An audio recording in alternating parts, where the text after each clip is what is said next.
Good morning, students. Today I am here with you with my episode number 5, and this is my last episode of chapter Electricity, class 10th Physics. So I have delivered 5 episodes in which I have covered the whole topics comes under the chapter Electricity. So today I am going to describe you the electrical energy, which is a very interesting topic, and in this electrical energy I will describe first the electricity. So what is electrical energy? Since we know that electricity is the form of energy which is known as electrical energy, and in our daily life we see so many uses of this electrical energy, and we can produce the heat, light and mechanical power with the help of this electrical energy. And electrical energy is converted into the heat energy, and the example is, there are so many examples in our houses, that is so many appliances where we convert this electrical energy into the heat energy, such as the electric iron and the electrical heater, where we pass the electric current and we get the heat. And the next is, we can produce the light with the help of this electrical energy. The example is the electrical bulb we are using in our houses, where this electrical energy is converted into the light energy. When we pass the electric current, the bulb glows, means the electrical energy is converted into the light energy. And the third one is, in our country or worldwide there are so many industries running where we are using this electrical energy to convert into the mechanical energies, and so many machines installed in the industries are moving with the help of this electrical energy, and they are giving the maximum output with the keeping the cost as constant low. So now first we will describe the actual meaning of the electrical energy. So what is electrical energy? We will understand with an experiment. Suppose we are having a resistance wire or a conducting wire having a resistance R, and this is connected with a battery having the voltage V. Since there is a potential difference in the battery, naturally the current will start flowing through it, and suppose I is the current which is flowing through this resistance, and in time t seconds. So now what will happen? We will understand with the mechanism of the production of heat, light, mechanical power by the electrical energy. So now when there is a potential difference. Due to this potential difference, this current will start flowing, or we may say that the charge, or in other words, we may say that the electrons start moving through the resistance, and when the starch enters into the resistance, there is a friction between the electrons and the atoms, and due to this frictional force, the heat is produced and the light energy is produced. Now the derivation of the electrical energy. We know that the charge moved from one end to the other end of the resistance wire is given by, suppose if Q is the charge which is flowing from this one end of the battery and it is moving from this one end of the resistance to the other end. So the charge will be given as Q is equal to IT, where Q is the charge flowing through the resistance, I is the current flowing through the resistance, and T is the time for which it flows through the resistance. So this is the equation number 1. Now we know that the work done or the electrical energy supplied by the battery in forcing the charge from one end to the other end of the wire is given by W is equal to V into Q. This is from the definition of the potential, that V is equal to W upon Q, where V is the voltage, W is the work done, and Q is the charge. Because we know that the potential difference is defined as the work done in bringing the unit positive charge from one end to the other end. So from this equation we can find out the work done, that is W is equal to V into Q. This is equation number 2. Now W is equal to V into Q. So V, we will write it as it is, and Q is equal to IT from equation number 1. So on putting this Q is equal to IT over here, we will get W is equal to V into I into T. This is equation number 3. Again, we can find out this W as W is equal to I, and we can write this V is equal to IR, and IT is already here, so this will come out as I square RT. This is equation number 4. Again, W is equal to V into Q. So V, we will write it as it is, and I is equal to, from this Ohm's law, V is equal to IR. So I is equal to V upon R. I is equal to V upon R. So in place of I, we can write V upon R and T. And this equation will be W is equal to V square upon R into T. So this is equation number 5.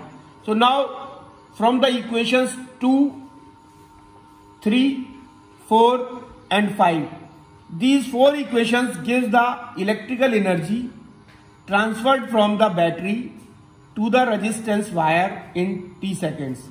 So these are the 4 equations, equation 2nd, 3rd, 4th and 5th, which gives the electrical energy transferred from the battery to the resistance wire in T seconds. This electrical energy is dissipated in the form of heat and light in the wire. So this is the derivation of the electrical energy. So these 4 equations are very important to remember, and all these 4 equations will be useful in solving the numerical problems. Now the next point is Joule's law, or in other words we can say the heating effect of electric current. Both are the same things. Joule's law tells us about the heating effect of electric current. As the name states, heating effect of electric current, it is clear that when the electric current is passed through the resistance, the heat is produced. Now if the energy dissipated from the wire is equal to W joules, suppose the energy dissipated from the wire is equal to W joules, which produce the heat is equal to H calorie.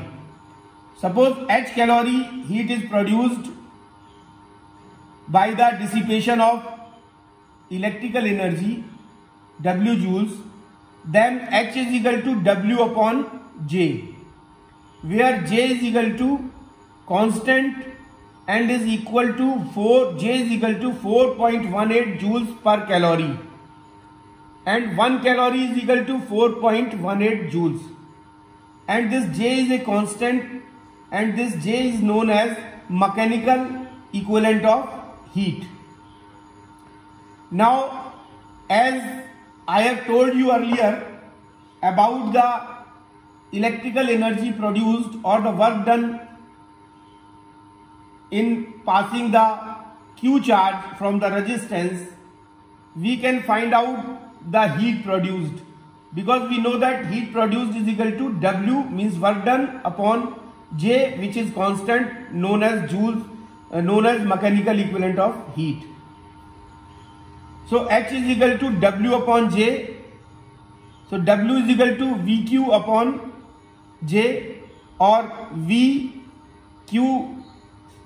In place of Q we can write IT. So VIT upon J, and I square RT upon J, and V square upon T upon RJ. As I have already told you about the work done W, which is equal to W is equal to VQ, W is equal to VIT, W is equal to I square RT, and W is equal to V square upon R into T. On putting these value of W, we can find out the heat produced.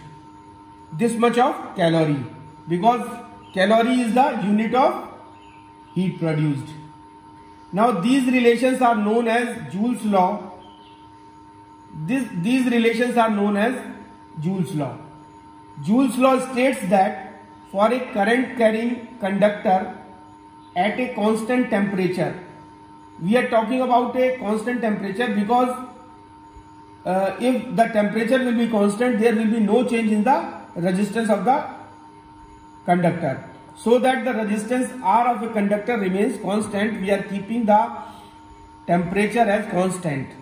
So for a current carrying conductor at a constant temperature, the heat produced is given by, from the above relations, we can say that H, the heat produced, is directly proportional to time taken in seconds. H is directly proportional to I square, the current passing through the resistance, and the H is directly proportional to V square, that is the voltage supplied by the voltage square supplied by the battery. Now Joule's law is associated with the Ohm's law. This means wherever Ohm's law holds good, Joule's law also holds good. Now the next point is the electric power. So what is electric power? We know that power is equal to work done upon time, or in other words we can say that the electric power is defined as the rate of doing work is known as power. So electric power is defined as the rate of doing work, or power is equal to work done upon time. So the rate at which the electrical energy is dissipated into other form of energy is called electric power. So what is electric power? It is the rate at which the electrical energy is dissipated into other form of energy, that may be light energy or heat energy or mechanical energy, is called electric power, and it is denoted by P. So power is equal to work done upon time or W upon T. And W we have already calculated. W is equal to V into I into T, and it is divided by T. So T will be cancelled out and this will come out. Power is equal to V into I. And the unit of power is watt. Unit of potential difference or voltage is volt, and the unit of current is ampere. So we can say that watt is equal to volt into ampere. Power is equal to V into I. This will give us the watt is equal to volt into ampere. Now again, we have already calculated the work done, so we can find out the power, because we know that power is equal to work done upon time, and work done is equal to V into I into T divided by T. T will be cancelled out. This will come out VI. Again, work done is equal to I square upon R, and V square upon R square into R. R will cancel out, so this will come out V square upon R. So these are the relations and expressions by which we can give the power. Now the next point is kilowatt hour or kWh. Kilowatt hour. And this kWh, this is nothing but a commercial unit of electrical energy and commonly known as unit. The unit which we are seeing in our houses, which are consumed and which are taken by the meter, are given in the units. So how we will calculate these units? I will give you the explanation here. This 1 kilowatt hour or 1 unit is the quantity of electrical energy in kilowatt which is dissipated in 1 hour in a circuit. So this is the electrical energy which is to be given in kilowatt and which is dissipated in 1 hour. So the electrical energy in kilowatt dissipated in 1 hour is known as 1 kilowatt hour. Now 1 kilowatt hour is equal to 1 kilowatt. We will divide into two parts. This is 1 kilowatt multiplied by 1 hour, and 1 kilowatt is known as 1 kilowatt. We know that it is equal to 1000 watt, and 1000 watt into multiplied by hour is converted into seconds, that is 3600 seconds. And this 1 kilowatt hour will come out as 3.6 into 10 to the power 6 10 to the power 6 watt second. Now number of units, if we want to calculate the number of units, because the units we have to calculate in kilowatt hour, so number of units is equal to kilowatt hour. And if in the numerical problem the power is given in watt, then we will have to change this watt into the kilowatt. And if we convert this watt into the kilowatt, we will have to divide it by 1000. So watt divided by 1000 into hour. And this watt, we know that watt is equal to volt into ampere, as I have already derived over here. Watt is equal to volt into ampere. So now this number of units is equal to volt into ampere into hour divided by 1000. Now the next point is practical applications of heating effect of electric current. So now the next point is practical applications of heating effect of electric current.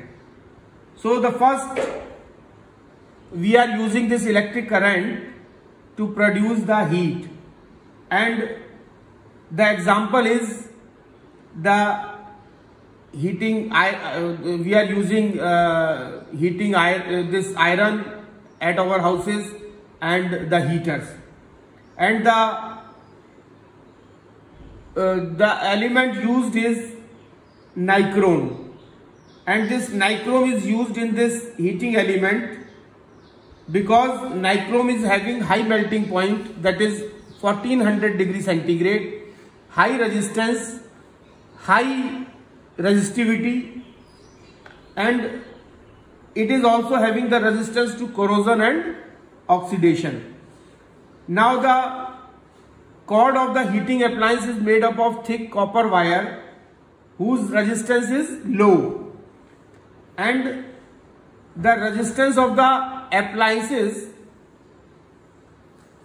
is whose resistance is very high, and we know that since H is equal to I square RT, since I is the same in the cord and the resistance, and time taken is same in the cord and the resistance, the only difference is for the resistance. The cord is having low resistance and the element which is being used is having very high resistance. So now H will be directly proportional to only R. So the element of heating appliances, this H is directly proportional to R, and this clearly shows that the heat produced will be high for the element whose resistance will be high. Now the heating effect of electric current, or the effect of electric current in producing the light. The example is electric bulb, where we are using the filament as a tungsten, because tungsten is having melting point 3400 degrees centigrade. Electric bulbs are usually filled with the chemically inactive gases like nitrogen and argon, and these gases prolong the life of the bulb. Most of the power consumed by the filament appears as the heat, but a small part appears as the light. So this is the production of light with the help of electric current. Now the third point, which is very important, that the effect of electric current is used in the fuse wire in the domestic purposes. So what is this fuse? Fuse used in the electric circuit. Fuse protects the circuits and appliances by stopping the flow of high electric current. This fuse is made up of metal or an alloy of appropriate melting point. For example, aluminium, copper, iron, lead, etc. If a current rises due to some reason larger than the specified current, then the temperature of the fuse wire increases. So what will happen? Temperature will be increased, and due to the increase in the temperature, this fuse wire will melt and will break the circuit because the fuse wire is having very low melting point. And the fuse wire used for the domestic purpose are rated as 1 ampere, 2 ampere, 3 ampere, 5 ampere, 10 ampere.